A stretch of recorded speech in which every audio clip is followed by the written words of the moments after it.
ബംഗാളിൽ ഇപ്പോൾ ഏറ്റവും പുതുതായി വരുന്ന വാർത്തകൾ അനുസരിച്ച് ഇങ്ങോട്ട് പല ആൾക്കാരും ഡിറ്റക്ഷൻ സെന്ററിൽ ഇടുമെന്ന് പറയുന്നുണ്ട്. അതിലും പല ആൾക്കാരും പറയുന്നത് അവർ യഥാർത്ഥ ഇന്ത്യക്കാരല്ല, ബംഗ്ലാദേശി നുഴഞ്ഞു കയറ്റക്കാരാണെന്നുള്ള കാര്യത്തിൽ. അപ്പോൾ ഇങ്ങനെ നോക്കുകയാണെങ്കിൽ ഒരു മനുഷ്യത്വപരമായ കാര്യം നോക്കുമ്പം ഇത്തരത്തിലുള്ള ഒരു കാര്യം ചെയ്യുന്നത് തെറ്റല്ലേ? നമുക്കറിയാം, ഒരു എല്ലാവരും എല്ലാ രാജ്യത്തു നിന്ന് വന്നവരൊക്കെ മനുഷ്യരാണ്. അപ്പോൾ ഇത്തരത്തിൽ BJP സർക്കാർ ചെയ്യുന്നത് ഇതിനെങ്ങനെ ന്യായീകരിക്കപ്പെടാൻ പറ്റും? രാജ്യത്തിന്റെ സുരക്ഷയുമായി ബന്ധപ്പെട്ടിട്ട് മനുഷ്യത്വമൊന്നും യഥാർത്ഥത്തിൽ ഇല്ല എന്നുള്ളതാണ്. അതിപ്പോൾ ഏത് രാജ്യവും നമ്മൾ എടുത്തു നോക്കിക്കഴിഞ്ഞ് കഴിഞ്ഞാൽ ദേശീയ സുരക്ഷയാണ് ഒരു രാജ്യത്തെ സംബന്ധിച്ചിടത്തോളം ഏറ്റവും പ്രധാനപ്പെട്ടിട്ടുള്ളൊരു കാര്യം എന്ന് പറയുന്നത്. തീർച്ചയായിട്ടും മനുഷ്യത്വത്തെക്കുറിച്ച് നമുക്ക് കവിതകളിലും കഥകളിലും നോവലുകളിലും സിനിമകളിലൊക്കെ പറയാവുന്നൊരു കാര്യമാണ്. മനുഷ്യത്വം എന്ന് പറയുന്നത് വലിയൊരു ആശയം തന്നെയാണ്, അതിലൊരു സംശയമില്ല. അതിർത്തികളില്ലാത്ത ലോകം, അതിർത്തികൾ നിർണ്ണയിക്കപ്പെട്ടിട്ടില്ലാത്തൊരു രാജ്യം എന്നൊക്കെ പറയുന്നത് ഒരു വലിയൊരു ഉട്ടോപ്യൻ സങ്കല്പമാണ്. കവിതകളിലും കഥകളിലും നോവലുകളിലൊക്കെ നമുക്ക് സങ്കല്പിക്കാൻ പറ്റുന്ന ഒരു വലിയ കാര്യമാണ്. പക്ഷേ നിലവിലെ ഒരു ആഗോള രാഷ്ട്രീയം, പൊളിറ്റിക്സിനെ അടിസ്ഥാനപ്പെടുത്തിയിട്ട് നോക്കുകയാണെങ്കിൽ ഈ മൈഗ്രൻസ് അല്ലെങ്കിൽ നുഴഞ്ഞു കയറ്റക്കാർ എന്ന് പറയുന്നത് ഒരു രാജ്യത്തെ സംബന്ധിച്ചിടത്തോളം ഏറ്റവും വലിയ വിഷജീവികളായിട്ടാണ് ഏത് രാജ്യവും കാണുന്നത്. നിലവിൽ ഇന്ത്യയും അങ്ങനെ കണ്ടു തുടങ്ങുകയാണ്. അതിൻ്റെ ഒരു വലിയ നീക്കമാണ് നമുക്ക് വെസ്റ്റ് ബംഗാളിൽ നിന്ന് കാണാൻ വേണ്ടിയിട്ട് സാധിക്കുന്നത്. സുവേന്ദു അധികാരി അവിടെ അധികാരത്തിന് വന്നതിന് ശേഷം, BJP അധികാരത്തിന് വന്നതിന് ശേഷം അദ്ദേഹം പറഞ്ഞ ഏറ്റവും ആദ്യത്തെ വാക്ക് എന്തായിരുന്നു എന്നറിയാം? ഇത് ഹിന്ദുത്വത്തിൻ്റെ വിജയമാണെന്നുള്ളതാണ് അദ്ദേഹം പറഞ്ഞത്. ഒപ്പം അദ്ദേഹം CPM-കാർക്ക് ഒരു നന്ദി അറിയിക്കുകയും ചെയ്തു. കാരണം CPM-കാരുടെയും കൂടി വോട്ടുകളോട് കൂടിയിട്ടാണ് എനിക്ക് ജയിക്കാനായിട്ട് ഭവാനിപൂർന്ന് 10,000-ഓളം വരുന്ന വോട്ടുകൾ CPM-കാരുടെ കിട്ടി. അപ്പം ഹിന്ദുത്വത്തിൻ്റെ വിജയം, ഒപ്പം CPM-കാർക്ക് നന്ദിയുമാണ് ആരറിയിച്ചത്? സുവേന്ദു അധികാരി. നമുക്കറിയാം ഈ തെരഞ്ഞെടുപ്പിന് BJP നേരിട്ടത് എങ്ങനെയാണ്? ഏതാണ്ട് 2.7 മില്യണോളം വരുന്ന ആളുകളെ വോട്ടർ ലിസ്റ്റിൽ നിന്ന് അവരുടെ പേരുകൾ ഡിലീറ്റ് ചെയ്യപ്പെടുന്നു. അവർ അത് ചലഞ്ച് ചെയ്തുകൊണ്ട് കോർട്ടിലൊക്കെ പോകുന്നു. അപ്പോൾ ഇതിനൊരു പൂർണ്ണ പരിഹാരം, ഇത്രയും ആളുകളുടെ വിഷയത്തിലൊരു പൂർണ്ണ പരിഹാരം കണ്ടെത്താതെയാണ് ഇവർ തെരഞ്ഞെടുപ്പിനെ നേരിട്ടത്.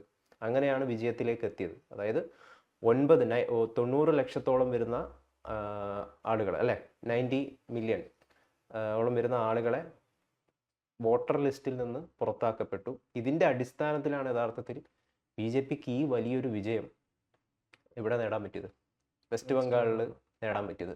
അവർ നിരന്തരമായിട്ട് പറഞ്ഞുകൊണ്ടിരുന്ന ഒരു പ്രധാന വിഷയം എന്ന് പറയുന്നത് ഇത്തരം ആളുകളെ സഹായിക്കുന്ന ഒരു നടപടിയായിരുന്നു. അതായത് നുഴഞ്ഞുകയറ്റക്കാരെ വോട്ട് ബാങ്കായിട്ട് സംരക്ഷിച്ച് നിർത്തി അവർക്ക് വേണ്ട സഹായങ്ങളൊക്കെ ചെയ്യുന്ന നടപടികളാണ് TMC, മമത, കോൺഗ്രസ് ഒക്കെ കുറേ കാലങ്ങളായിട്ട് സ്വീകരിച്ചുകൊണ്ടിരുന്നത്.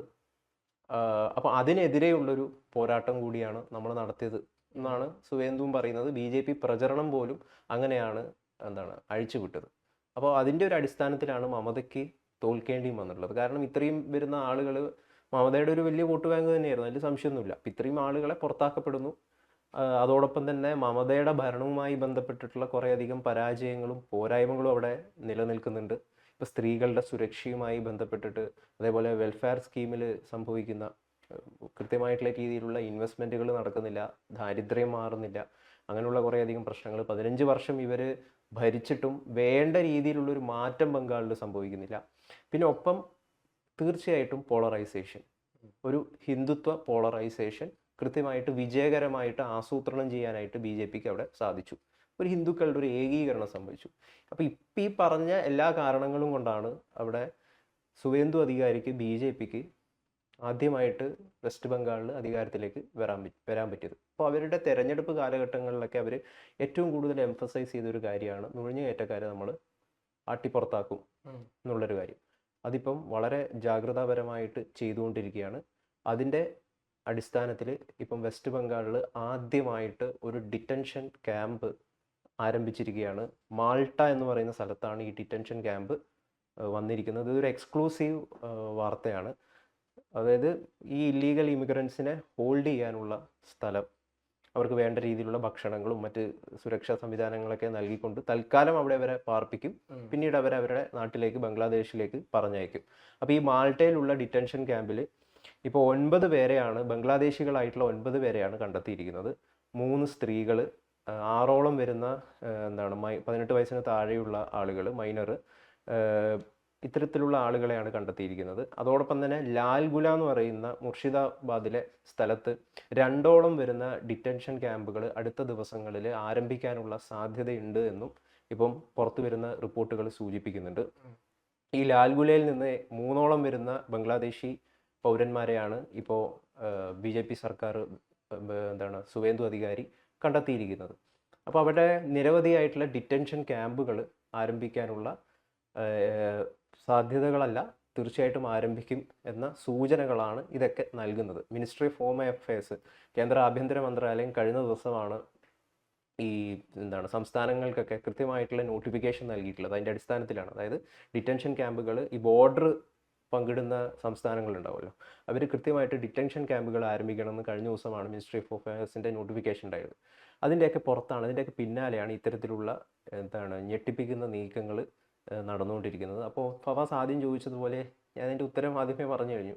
ഇതിനെ മാനുഷിക മൂല്യമായിട്ട് കാണണം, ഇവരെ പുറത്താക്കാതെ രാജ്യത്തിൻ്റെ തന്നെ ഭാഗമാക്കി മാറ്റണമെന്നൊക്കെയുള്ള വാദങ്ങൾ പലരും ഉന്നയിക്കുന്നുണ്ട്. പക്ഷെ അവർ മനസ്സിലാക്കാതെ പോകുന്ന ഒരു പ്രധാനപ്പെട്ട ഒരു കാര്യം എന്ന് പറയുന്നത്, ഇത്തരം ഇല്ലീഗൽ ഇമിഗ്രൻസ് പല രീതിയിലുള്ള ക്രൈം നെറ്റ്വർക്ക്സ് ഉണ്ടല്ലോ, ഇവരുടെയൊക്കെ ഒരു കണ്ണിയാവാനുള്ള സാധ്യതയുണ്ട്.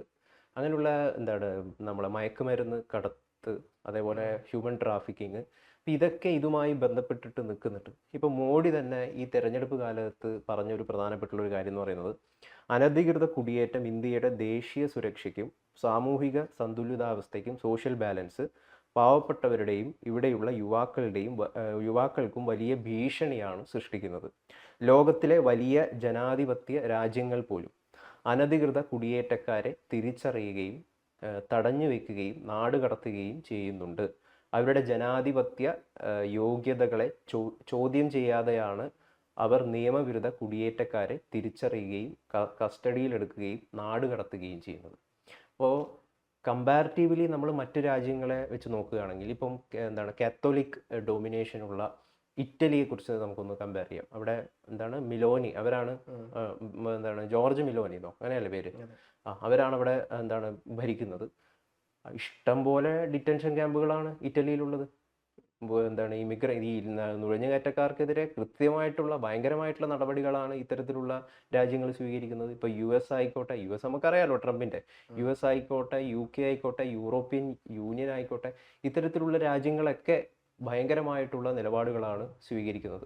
അപ്പോൾ ഇവരൊക്കെ ഇതിൽ കൃത്യമായിട്ട് പറയുന്ന ഒരു കാര്യം എന്ന് പറയുന്നത്, ഡെമോഗ്രാഫി മാറും, അവിടെയുള്ള ആളുകൾക്ക് കൃത്യമായിട്ടുള്ള ഉയർച്ചയോ വളർച്ചയോ ഒന്നും ഉണ്ടാവില്ല, അവർ രാജ്യത്തിൻ്റെ ഭാഗമായാൽ തുടങ്ങിയ ന്യായങ്ങളാണ് ഈ രാജ്യങ്ങളൊക്കെ നിരത്താറുള്ളത്. ഇപ്പോൾ നമ്മുടെ തന്നെ ബന്ധുമിത്രാദികളായിട്ടുള്ള നിരവധി ആളുകൾ UAE-യിലടക്കം ജോലി ചെയ്യുന്നുണ്ട്. എത്രയോ കാലം അവിടെ കഷ്ടപ്പെട്ട് പണിയെടുത്ത് ജോലി ചെയ്യുന്നുണ്ട്. അവിടുത്തെ സിറ്റിസൺഷിപ്പ് കിട്ടുമോ? UAE-യിൽ സിറ്റിസൺഷിപ്പ് കിട്ടില്ല, കിട്ടാൻ ഭയങ്കര പ്രയാസമാണ്. കാരണം നിങ്ങൾക്ക് അവിടെ UAE-യിൽ സിറ്റിസൺഷിപ്പ് കിട്ടണമെങ്കിൽ ഒന്നുകിൽ നിങ്ങൾ ഹൈലി ഇൻഫ്ലുവൻഷ്യൽ ആയിട്ടുള്ള വലിയ ബിസിനസ് ടൈക്കൂണോ അങ്ങനെയുള്ള സംഭവമായിരിക്കണം, അവരെ ഇൻഫ്ലുവൻസ് ചെയ്യാനിരിക്കും, രാജാവിനെ ഇൻഫ്ലുവൻസ് ചെയ്യാൻ പറ്റുന്ന ഒരു ബന്ധം നിങ്ങൾക്ക് ഉണ്ടായിരിക്കണം. ഇത്തരത്തിലുള്ള ഒരു സാഹചര്യത്തിൽ മാത്രമേ നിങ്ങൾക്ക് UAE-യിൽ ഒരു സിറ്റിസൺഷിപ്പ് കിട്ടുകയുള്ളൂ. എന്താണ് അതിൻ്റെ പ്രധാനപ്പെട്ട ഒരു കാരണം എന്ന് വെച്ച് കഴിഞ്ഞാൽ, പണിയെടുക്കുക തിരിച്ചു വരിക എന്ന് പറയുന്ന ഒരു നിലപാടാണ് അവിടെയുള്ള രാജ്യങ്ങളൊക്കെ സ്വീകരിക്കുന്നത്. കാരണം ഡെമോഗ്രഫി മാറും എന്നുള്ളതാണ് പ്രധാനപ്പെട്ട ഒരു കാര്യം. സിറ്റിസൺഷിപ്പ് കൊടുത്തു കഴിഞ്ഞാൽ അറേബ്യൻ ദേശീയത എന്ന് പറയുന്നതിൽ മറ്റ് ദേശീയക്കാർ വന്നു കഴിഞ്ഞാൽ അതൊരു ക്ലബ് ചെയ്ത് മിക്സായി കൾച്ചറൽ മിക്സൊക്കെ സംഭവിച്ച് വലിയ രീതിയിലുള്ള പ്രശ്നങ്ങൾ രൂപപ്പെടും. ഇതാണ് എല്ലാ രാജ്യങ്ങളും ഇപ്പം എടുത്തുകൊണ്ടിരിക്കുന്ന ഒരു നിലപാട്. ആ ഒരു നിലപാട് കർശനമായിട്ട് ഇന്ത്യയും ഇപ്പോൾ സ്വീകരിക്കുന്നു എന്നാണ് നമുക്ക് മനസ്സിലാക്കാൻ പറ്റുന്ന ഒരു കാര്യം. അതിൻ്റെ രീതിയിൽ പല രീതിയിലുള്ള എതിർപ്പുകൾ ഉണ്ടാകും.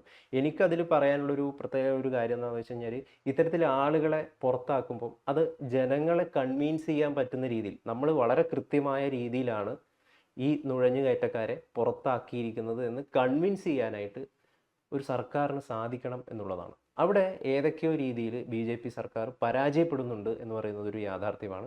അതുകൊണ്ടാണ് എതിർവാദങ്ങൾ ഏറ്റവും പ്രധാനമായിട്ട് ഉയരാൻ കാരണം. ഈ 2.5 ലക്ഷത്തോളം വരുന്ന ആളുകൾ ഇവരിപ്പോഴും കൃത്യമായിട്ടുള്ള നമ്മുടെ കയ്യിൽ ഡാറ്റാസ് ഉണ്ട്, രേഖകളുണ്ട്, ഇതൊക്കെ ഉണ്ട് എന്ന് പറഞ്ഞിട്ടും അവർ ചലഞ്ച് ചെയ്തിരിക്കുകയാണ്. കൃത്യമായിട്ടുള്ള വിശദീകരണം സർക്കാർ നൽകുന്നില്ല. അപ്പം ആ വാദങ്ങൾ ഉയരാനുള്ള കാരണം ഇതുകൊണ്ടാണ്. അതിൻ്റെ അർത്ഥം എന്ന് പറയുന്നത്, നുഴഞ്ഞുകയറ്റക്കാരെ രാജ്യത്തിൻ്റെ ഭാഗമാക്കി മാറ്റണം, അവിടെ വലിയ മാനുഷികത നമ്മൾ കാണിക്കണം എന്നുള്ളതല്ല. നമ്മുടെ ഇൻ്റലിജൻസ് ബ്യൂറോയുടെ ദേശീയ സുരക്ഷാന്വേഷണ വിഭാഗത്തിൻ്റെയൊക്കെ റിപ്പോർട്ടുകൾ പ്രകാരം വിവിധ സംസ്ഥാനങ്ങളിൽ, കേരളത്തിലടക്കം ഇത്തരത്തിൽ ബംഗ്ലാദേശികളായിട്ടുള്ള നിരവധി പൗരന്മാരുണ്ട് എന്നുള്ളതാണ്. ഇവിടെ നമ്മളെ പെരുമ്പാവൂർ പെരുമ്പാവൂരിൽ നിന്ന് അങ്ങനെയുള്ള പല സ്ഥലങ്ങളിൽ നിന്ന് കഴിഞ്ഞ കുറേയധികം മാസങ്ങളായിട്ട് നിരവധി ആളുകളെ പിടികൂടുന്നുണ്ട്. കഴിഞ്ഞ പെരുമ്പാവൂരിൽ ഇപ്പം ഈ ഇലക്ഷൻ ഒരു 3-4 മാസം മുമ്പ് പെരുമ്പാവൂരിൽ നിന്ന് ഒരു മൂന്നോ നാലോ ആൾക്കാരെ പിടിച്ചായിരുന്നു. ആ പിടിച്ചവർ അവരുടെ കയ്യിൽ ആധാർ കാർഡ് അടക്കമുണ്ട്. അവർക്ക് ഇവിടെ തന്നെ ഈ ആധാർ കാർഡ് എന്ന് ചോദിച്ചപ്പോൾ അവർ പറഞ്ഞത് അവരുടെ രാജ്യത്ത് തന്നെ അതിർത്തി കടക്കുന്നതിന് മുമ്പായിട്ട് ഇന്ത്യയിൽ അവർക്ക് ആധാർ കാർഡ് എടുത്ത് കൊടുക്കും, അതിൻ്റെ പ്രിൻ്റ് എടുക്കും, ലാമിനേഷൻ A to Z കാര്യങ്ങൾ ചെയ്തു കൊടുത്തിട്ടാണ് അവർ പിന്നെ ബംഗാൾ വഴി ഇങ്ങോട്ട് കടത്തി വിടുന്നത് എന്നുള്ളത്. അപ്പം ഒരിക്കലും ഈ പറഞ്ഞ അതുകൊണ്ടായിരിക്കും ഒരു പക്ഷേ കേന്ദ്ര സർക്കാർ പറഞ്ഞ ആധാർ ഒരു എന്താ പറയുക തിരിച്ചറിയൽ കാർഡ് എന്നുള്ളതിനപ്പുറം നാഷണൽ സിറ്റിസൺ എന്നുള്ള രീതിയിൽ അത് പരിഗണിക്കില്ല എന്ന് പറയാൻ കാരണം, പൗരത്വ നിയമ ഭേദഗതി സാധനം വന്നു കഴിഞ്ഞപ്പോൾ ആധാറിനെ സ്വീകരിക്കില്ല എന്നുള്ള പറയാനുള്ള ഒരു കാരണം മേ ബി അതാണ് എനിക്കിപ്പോൾ തോന്നുന്നത്. കാരണം അത് ഇത്ര വളരെ സിമ്പിളായിട്ട് അവരവിടെ ഉണ്ടാക്കുന്നുണ്ട് എന്നുള്ളതാണ്. അത് ഉപയോഗിച്ചിട്ട് അവരവിടെ വർക്ക് ചെയ്യുന്നു എന്നുള്ളതും അത് ഈ പറഞ്ഞ പോലെ എന്താ പറയുക കേന്ദ്ര ഇൻ്റലിജൻസ് റിപ്പോർട്ട് ഇവിടെ കേരളത്തോട്ട് കൊടുക്കുന്നു. അതിൻ്റെ ഭാഗമായിട്ടാണ് പെരുമ്പാവൂരിൽ നിന്ന് 4ഓളം ആൾക്കാരെ പിടിച്ചു കൊണ്ടുപോകുന്നത്. അതിൽ സ്ത്രീകളുണ്ട്, വയസ്സായ ആൾക്കാരുണ്ട്. അപ്പോൾ ഇത്തരത്തിൽ ഇപ്പോൾ കേരളം എന്ന് പറഞ്ഞാൽ ഇങ്ങേയറ്റത്ത് കിടക്കുന്നതാണ്. അപ്പം ഒരു ഇത്തരം സദേൺ സൈഡിലൊന്ന് കിടക്കുന്നുണ്ടെങ്കിൽ ബാക്കിയുള്ള സ്റ്റേറ്റിൽ എത്രത്തോളം ഉണ്ടാവും എന്നുള്ളത് നമുക്ക് കണക്ക് കൂട്ടുന്നതിനപ്പുറം വലിയൊരു സംഖ്യ ഉണ്ടാവും. അത് ഇത്തരത്തിൽ ഇപ്പോൾ നമ്മൾ പെരുമ്പാവൂർ നോക്കുകയാണെങ്കിൽ ഇത് മാത്രമല്ല, ഏറ്റവും കൂടുതൽ സെക്സ് വർക്കേഴ്സ് നടക്കുന്നത് അത് ഈ പറഞ്ഞ പോലെ പല രാജ്യത്തിൻ്റെ പല ഭാഗങ്ങളും അതിൽ തന്നെ എന്താ പറയുക ബംഗാളിൽ നിന്ന് വന്ന് കയറിയ ഒരുപാടുണ്ട്. അതിവിടെ ഏറ്റവും കൂടുതൽ ഇപ്പോൾ കേരളത്തിൽ ഏറ്റവും കൂടുതൽ എയ്ഡ്സ് പകരുന്നത് സ്ഥലം ഈ പറഞ്ഞ പോലെ എറണാകുളത്താണ്. അതിനുള്ള പ്രധാനപ്പെട്ട കാരണം എന്ന് പറഞ്ഞത് ഇത്തരത്തിലുള്ള എന്താ പറയുക പല റൂമുകളും അതിന് സ്വകാര്യ വ്യക്തികൾ കൊടുക്കുന്നു എന്നുള്ളതും അതിനെതിരെ ഗവൺമെൻറ് അടക്കം രംഗത്ത് വന്നതാണ്. അപ്പം ഇത്തരത്തിൽ പല പ്രശ്നങ്ങളും ഒരു ഭാഗത്തുണ്ട്. പക്ഷേ മറുവശത്ത് നോക്കുമ്പോൾ ഈ പറഞ്ഞ പോലെ നമ്മൾ എല്ലാ കാര്യവും നമുക്ക് മനുഷ്യന്മാരുടെ കണ്ണോടുകൂടി കാണാൻ പറ്റില്ല. കാരണം അതൊരു വലിയ തരത്തിലോട്ട് പോകും. അവരിവിടെ വന്നു കഴിഞ്ഞാൽ ഈ പറഞ്ഞ പോലെ ഡ്രഗ് മാഫിയ, അതേപോലെ സെക്സ് മാഫിയ, അവയവക്കയറ്റ്, ഇങ്ങനത്തെ പലതരത്തിലുള്ള പ്രശ്നങ്ങൾ വരും. അത് നമ്മൾ രാജ്യം വിറ്റ്നസ് ചെയ്തതുമാണ്. പ്രത്യേകിച്ച് കേരളത്തിൽ കണ്ടതാണ് നമ്മൾ എത്രത്തോളം എയ്ഡ്സ് പകരുന്നു എന്നുള്ളതും.